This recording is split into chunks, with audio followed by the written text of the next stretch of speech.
بسم اللہ الرحمن الرحیم۔ السلام علیکم۔ اہم خبر آپ کو دیتے چلیں۔ جوڈیشنل مجسٹریٹ شرفی وزیر حسین میمن نے عامر لیاقت کے پوسٹ مارٹم کا حکم دے دیا ہے۔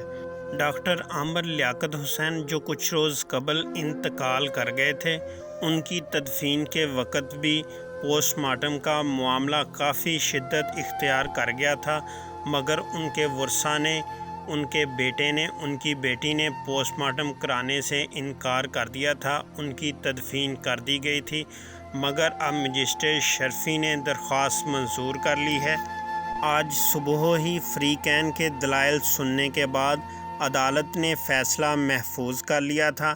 اب سے کچھ دیر پہلے عدالت نے فیصلہ جاری کر دیا ہے کہ ڈاکٹر عامر لیاقت حسین کا پوسٹ مارٹم ہوگا۔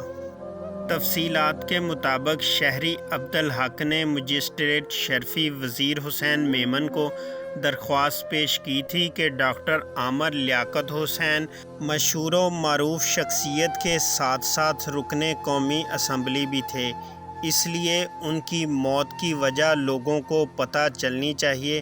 اچانک موت کیسے ہوئی، ان کا پوسٹ مارٹم ہونا چاہیے۔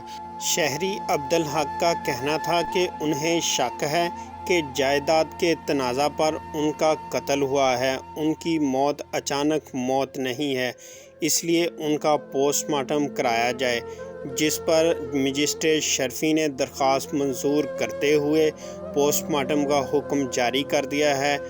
ڈاکٹر عامر لیاقت حسین جو کچھ روز پہلے انتقال کر گئے تھے، ان کی تدفین کے بعد بہت سی افواہیں آنا شروع ہو گئیں کہ ان کو قتل کیا گیا ہے، جس پر ایک شہری نے مجسٹریٹ شرفی وزیر حسین میمن کو درخواست دی تھی، جو انہوں نے منظور کر لی ہے۔ آج صبح ورثاء کے دلائل سننے کے بعد فیصلہ محفوظ کر لیا تھا، جو اب سے کچھ دیر پہلے سنا دیا گیا ہے۔ ڈاکٹر عامر لیاقت حسین کا پوسٹ مارٹم کیا جائے گا، جس پر پتہ چلے گا کہ ان کی موت کیسے ہوئی۔ ان کی تدفین کے وقت ورثاء نے پوسٹ مارٹم کرانے سے انکار کر دیا تھا، اس لیے ان کو تدفین کر دیا گیا، قبر میں اتار دیا گیا، اور اب مجسٹریٹ شرفی نے درخواست منظور کر لی ہے اور پوسٹ مارٹم کرانے کی اجازت دے دی ہے۔